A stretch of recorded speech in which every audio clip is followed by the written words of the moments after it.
No, no, this might actually be a good video right here. Hunting the $4 million FTX hacker. June 9th, 2020. Hold on. South Bend, Indiana. Lock in. This might be good. It's around 2 a.m., and while everyone is sleeping in South Bend, a blacked-out car is speeding through the city's streets. Inside are 5 members of the criminal gang known as Choppa Boys. Whoa. They're carrying handguns, flashlights, and even an AR-15. Whoa. At around 2:15 a.m., the car stops in front of their target's house, and the 5 masked men jump out of their vehicle. They violently break through the door, which wakes up the homeowner and his partner on the second floor. The homeowner has no idea what's happening and instinctively grabs his gun. Oh, no way. They got him. After a short fight, Oh. the homeowner is immobilized on the floor and his partner is caught in the bedroom. Over the next few hours, the pair is tied to a chair and interrogated to reveal the location of their secret stash. The victim is questioned rather intensively and even receives a bullet in his leg during the interrogation. Ugh. Eventually, the homeowner gives in and leads them to the safe, which contains tens of thousands of dollars in cash, a few bricks of drugs, and hundreds of illegal pills. But just as the gang leaves the house with their loot, one of the neighbors realizes what's happening and calls the police. When the authorities arrive, they find a completely ravaged house, 2 people tied up, and a bunch of drugs laying around the house. However, nobody could have expected that this incident was part of a complex web of crime, fraud, and deceit that would lead the FBI straight to the mastermind of one of the biggest crypto hacks the world had ever seen. What? Hold on. The FTX hack. Have I heard about this? This video is sponsored by NordPass, Hey, but more on that talk. They're waiting for... It's late at night, and a young couple sits inside their car. They're waiting for someone to pick up a backpack they've got. However, as the minutes go by, nobody shows up. But just as they're about to leave, 2 men approach their vehicle and signal for them to exit the car. The couple doesn't know the men and reluctantly steps out of their vehicle, when suddenly another man appears with an AK-47. What? At the same time, the other 2 men take out handguns and order the couple to open the car's trunk.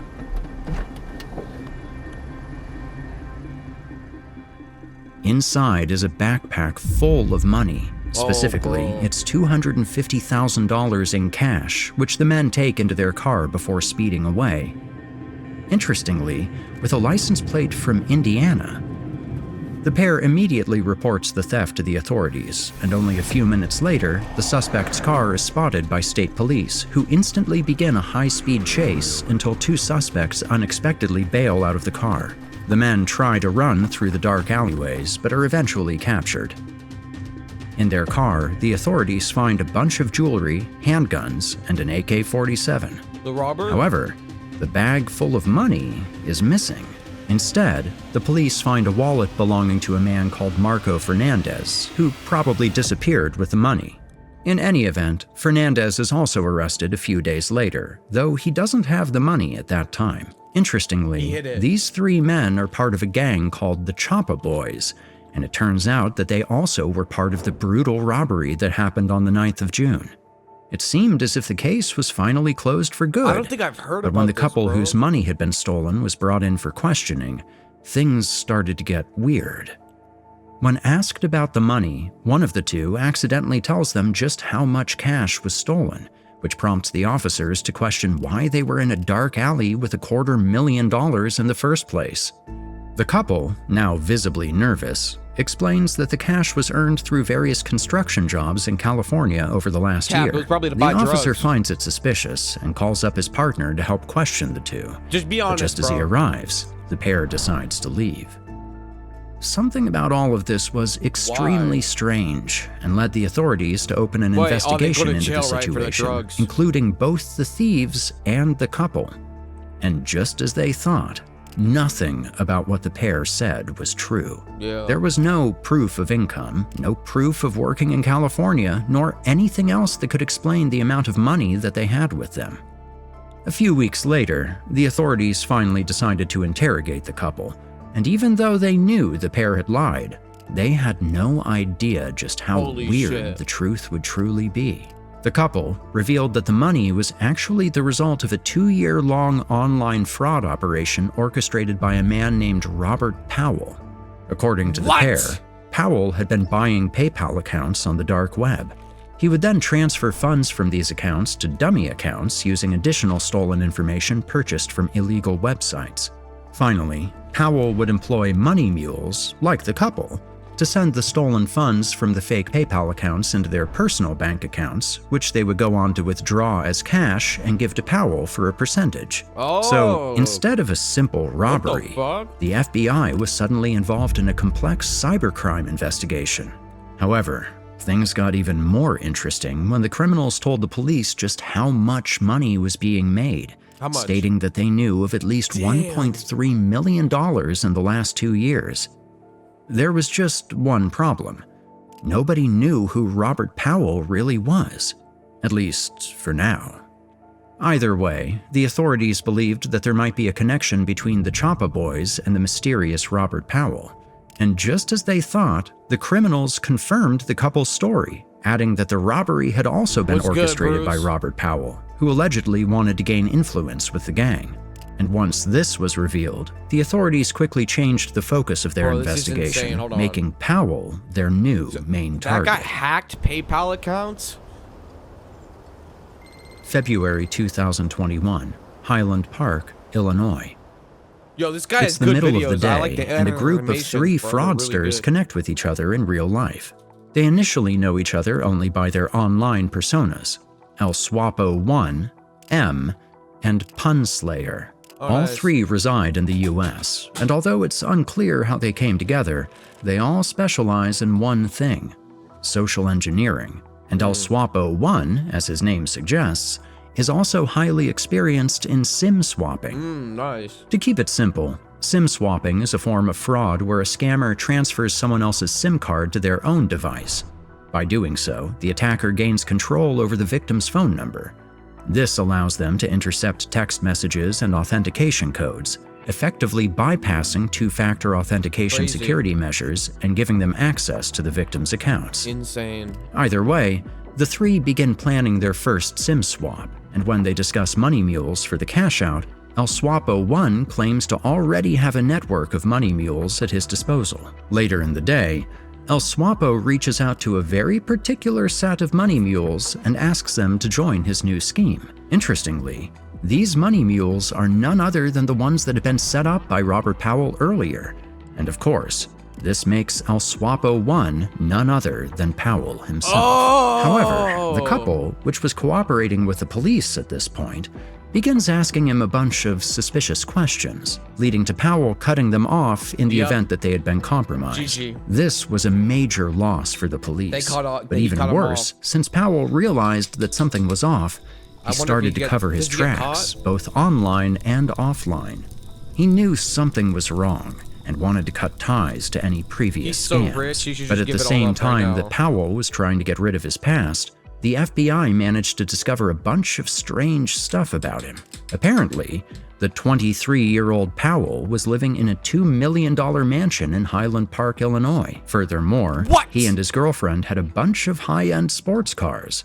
But strangely enough, neither of them had any legitimate income. So how did they get by? Like, what did they say? Mid-February 2021. It's early in the morning when a USPS mailman is on the way to Powell's home. The man comes to his house almost every week and always delivers the same thing, a fat envelope full of what seems like paper. However, this time something would be different.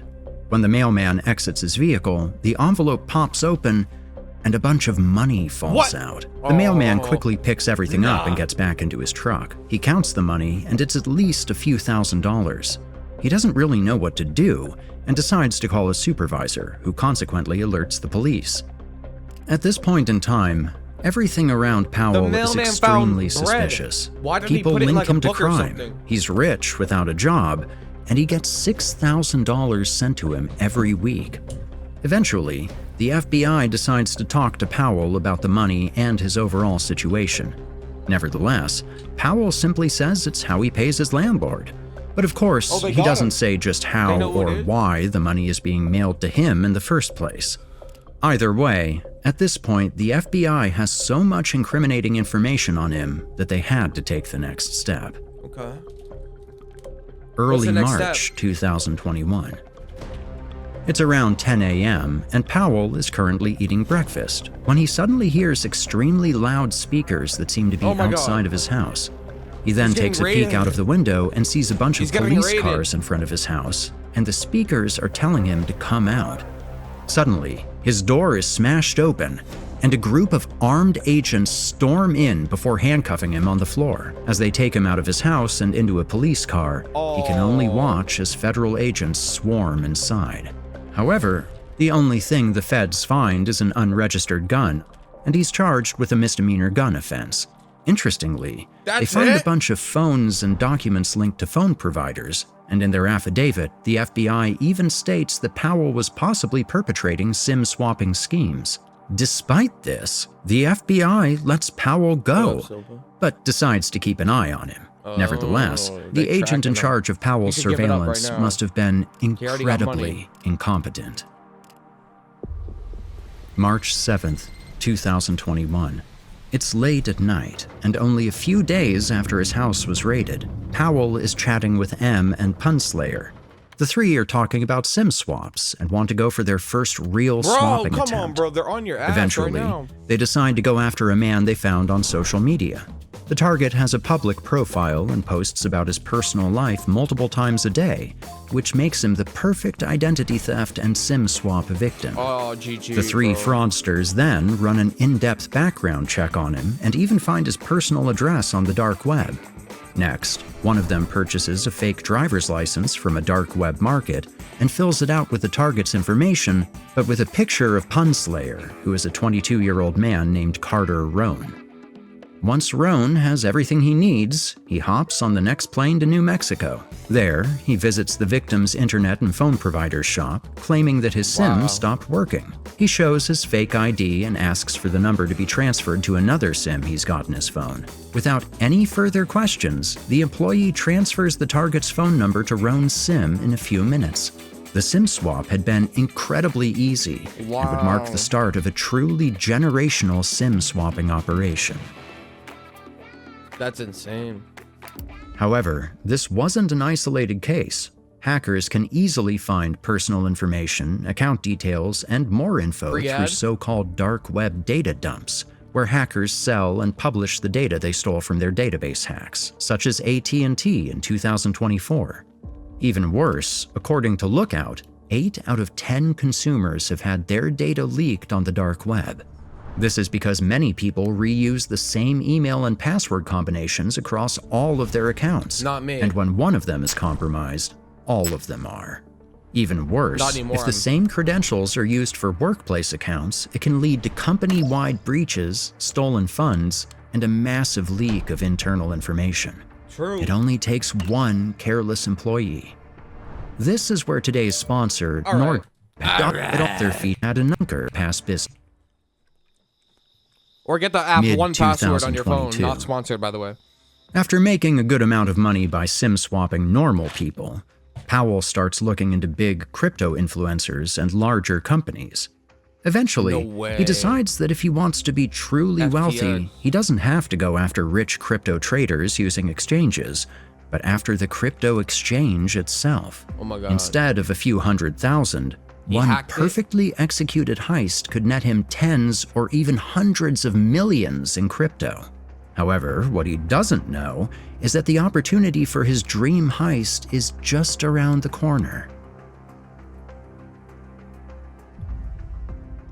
November hacked 1st, FTX? 2022.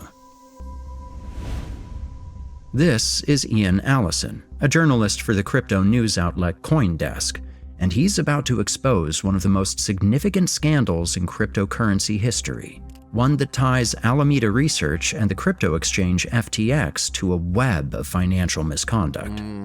He's been researching the yeah, that guy went to FTT jail. token, a cryptocurrency made by FTX, and discovered a strange connection between FTX and Alameda Research, a crypto trading firm, which were both controlled by the owner of FTX, Sam Bankman-Fried. He's in jail, right? It turned out that a large portion of Alameda's $14.6 billion in assets was made up of FTT tokens.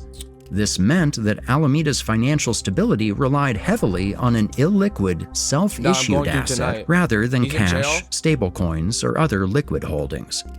Furthermore, he noticed that $5.8 billion of Alameda's assets were in FTT. This meant that Alameda was most likely artificially inflating the price of FTT, which in turn meant that FTX's balance was also highly based on an inflated token and might not have as many cash reserves as they claimed.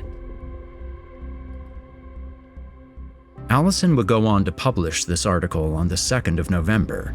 The quant trading firm founded by Sam Bankman-Fried, Alameda, was using customer funds from Bankman-Fried's crypto exchange, FTX, in a way that flew under the radar of investors, employees, and auditors. The FTX token has fallen by double digits. Crypto exchange Binance announced a deal to buy rival FTX.com. Their attorney quit within the first 2 hours of us setting up the data room. So it was complete pandemonium over there. He lied to his users, his investors, his VC investors. Whatever data that's in the data room, we couldn't trust anymore. Bankman-Fried and his co-conspirators stole billions of dollars from FTX customers. What a federal prosecutor calls one of the biggest financial frauds in American history. Advisors overseeing what's left of former FTX CEO Sam Bankman-Fried's empire are struggling to find missing funds. U.S. Department of Justice investigating an alleged cybercrime that drained more than $370 million out of FTX just hours before the exchange filed for bankruptcy. FTX has admitted there has been unauthorized access to some of its funds. It was him, the dude. Powell, who is involved with crypto himself, quickly notices what's going on and believes that this is the perfect storm to use to his advantage. He then informs Punslayer and M about a potential heist, and all of them agree to meet the next day. Once all of them come together, Powell reveals that he's found the perfect FTX employee to impersonate. Supposedly, it's Jen Chan, and even though I couldn't verify this, it would make sense since she's the company's chief financial officer and most likely has access to important FTX accounts. But most importantly, she's a woman. Either way, M was given the task for the swap. Next, they chose that M should do the SIM swap at an Apple store in El Paso, Texas. It's unclear why that location was chosen, but my guess is because, if anything went wrong, M, a 21-year-old woman called Emily Hernandez, could have easily fled to Mexico. However, this wasn't all. Apparently, Powell ordered a different person to do another SIM swap as a distraction from the main swap. This was most likely Rohn, who was given the ID of another target. Even though it's unknown who exactly his target was, it's likely to have been another FTX employee. Either way, they were planning their biggest heist ever, and just before they wanted to carry out their plan, they were blessed with a stroke of luck. On November 6th, CZ, the CEO of the largest crypto exchange in the world, announced that due to the shady events surrounding FTT, Binance would sell a significant portion of their holdings. This caused the price of FTT to plummet nearly 80% over the next few days, making it almost worthless and sparking an all-out bank run on FTX. At the same time, rumors about insider trading, FTX using customer funds, and weird dating stories from FTX began to spread. And right as the entire crypto world was in utter chaos, they got hacked. Powell and his team decided to make their move. Bro, he's smart, but I guess he wasn't November smart enough. 11th, He got caught, 2022. Right? How do they know all this? He definitely It's got early caught. in the morning, and Hernandez is on a plane towards El Paso, Texas. In her bag are a bunch of phones and fake IDs. Simultaneously, another man, either Carter Rohn or one of his associates, has just landed at the Dallas airport in Texas, and like Hernandez, he's carrying a bunch of phones and fake IDs. At the same time, Sam Bankman-Fried and his lawyers arrive at the U.S. bankruptcy court to, as you might guess, declare bankruptcy. It's important to understand that once a company declares bankruptcy, it goes through a process that restricts the movement of its assets until it's approved by the bankruptcy court or trustee. This meant that Powell's gang had only a limited amount of time to successfully carry out their heist. That being said, At around 10 a.m., Hernandez is in a taxi heading to the phone shop, and miles away, Rohn is already in the store requesting the swap. Luckily for Rohn, the store is busy, and the employee quickly completes the SIM transfer without any issues. He then contacts Powell, who gets to work. In a matter of minutes, he steals over $1 million from an alleged FTX employee known only as AC. But shortly after Powell finishes the first theft, his phone starts to ring. It's Hernandez, and she's got important news. I've done it. Powell freezes for a second. He then uses the information from AT&T and the new SIM to enter the victim's email. There, he strikes gold. The account is linked to FTX's financial control panels. He tries to enter with the details he gathered from snooping around the victim's emails. And it works. He's now inside FTX's finance management portal and has access to hundreds of millions of dollars. He can't believe the amount of money he's looking at, and he gets to work. His first transaction is the transfer of 9,500 ETH, or $15 million in Ethereum, to one of his wallets. And once again, it works. Powell is extremely nervous, but continues clicking. Meanwhile, Zach Dexter, the CEO of FTX's subsidiary, LedgerX, just arrived home. But for whatever reason, the first thing he decides to do is sit down at his computer and check FTX's wallets on Etherscan. That's when he notices that something's off. Funds seem to be disappearing every few minutes, and he hasn't been informed about anything. Dexter then quickly creates a Google Meet call titled Urgent and sends out invites to the most important members of FTX. But this is when things start to get weird. Sam Bankman-Fried and a few other high-ranking FTX members don't join the meeting and won't answer any calls. Even worse, once the team starts to discuss the issue at hand, Dexter is told that nobody knows about these transfers and none of the wallets receiving the money are associated with FTX in any way. This meant that FTX had, without a doubt, been compromised. Either way, Dexter decided to call a representative of BitGo. You see, BitGo was going to be the company that provided cold storage wallets for the law firm overseeing FTX's bankruptcy proceedings. So Dexter decided that they'd be the ideal people to take care of FTX's money. However, after calling BitGo, they stated they'd need at least half an hour. But the thief had already stolen $300 million and was pocketing about $10 million more every few minutes. There simply wasn't enough time. That's when one of the employees offered Dexter his Ledger Nano, and even though it wasn't the legal thing to do, there was no other option left. Meanwhile, Powell is just clicking around, making new wallets and transferring money to himself over and over. But shortly after 10:30 p.m., he notices something strange. Funds seem to be disappearing from the FTX wallets that he has access to. That's when he understands that his scheme has been discovered. Eventually, at around 11 p.m., and after a literal clicking battle, FTX's wallets were completely empty. As it stood, FTX employee Kumanan Ramanathan had almost $500 million on his Ledger Nano, and Powell had managed to steal $477 million. What? However, Powell knew his mission wasn't over. He had a ton of stablecoins, and these could be blacklisted by the issuer in case of theft, meaning that he couldn't use them on centralized exchanges. But Powell knew this and began to launder, and to launder a lot. Uniswap, PancakeSwap, new wallets, cross-chain bridging through multi-chain and Wormhole. He was doing everything he could to sell his stablecoins. In the process, he lost over $91 million to fees, price changes, and other circumstances. But Powell still had over $300 million, which he had exchanged for mostly Ethereum and other native chain tokens. Next, a big chunk of this ETH was sent to so-called mixers or tumblers like the now-sanctioned Tornado Cash. That's insane. You see, a mixer is essentially a single place where funds are sent to and withdrawn from all the time.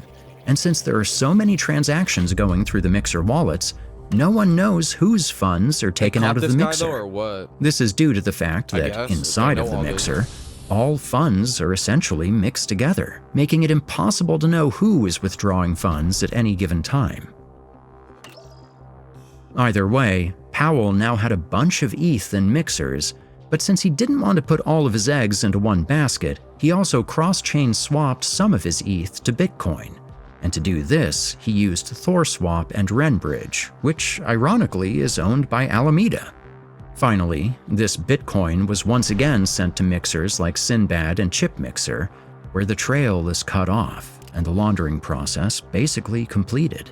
At this point, it was time for Powell and his team to celebrate. They had just stolen hundreds of millions from FTX, and even better, everyone thought it was either an inside job or some Russian hackers. Nobody knew the truth, and let's not forget that Powell organized and executed this operation while he was under investigation for his previous fraud. So whoever was in charge of surveilling him did a terrible job, and was possibly indirectly responsible for FTX's complete collapse. Either way, it was truly a masterpiece of a heist. Did he get But caught? for whatever reason, they didn't stop SIM swapping, and that was a huge mistake, so dumb. because FBI agent Brent Bledsoe began to investigate FTX's supposed hack and found weird connections to a known fraudster called Robert Powell. GG, they got him. Now, I need to clarify that the following segment is pure speculation on my part, because there's no concrete information on how they got caught. But they However, did. since they kept SIM swapping They and got stealing, it's very likely that Emily Hernandez, aka M, was recorded by a CCTV camera while doing a swap. Yep. And when they compared her with the person who swapped the SIM of the FTX employee, the authorities probably discovered that it was the same person. Then, when Hernandez got arrested, she gave up Powell and Rohn. I say this because during the ongoing trial, Emily Hernandez pled guilty, and part of her plea deal was that she'd cooperate with the government. Snitched. This means she was likely offered a deal after being arrested, which involved giving up her partners for a reduced sentence. As to Powell, he's currently under house arrest and just asked permission to go to Chuck E. Cheese for his girlfriend's birthday, with his trial still being underway. Something that I found weird is that pictures of these three are nowhere to be found, and the case has no attention given the degree of crime that occurred. They say like, you might get away with it or what, bro? Yo, that video was good, bro. W video, what the fuck?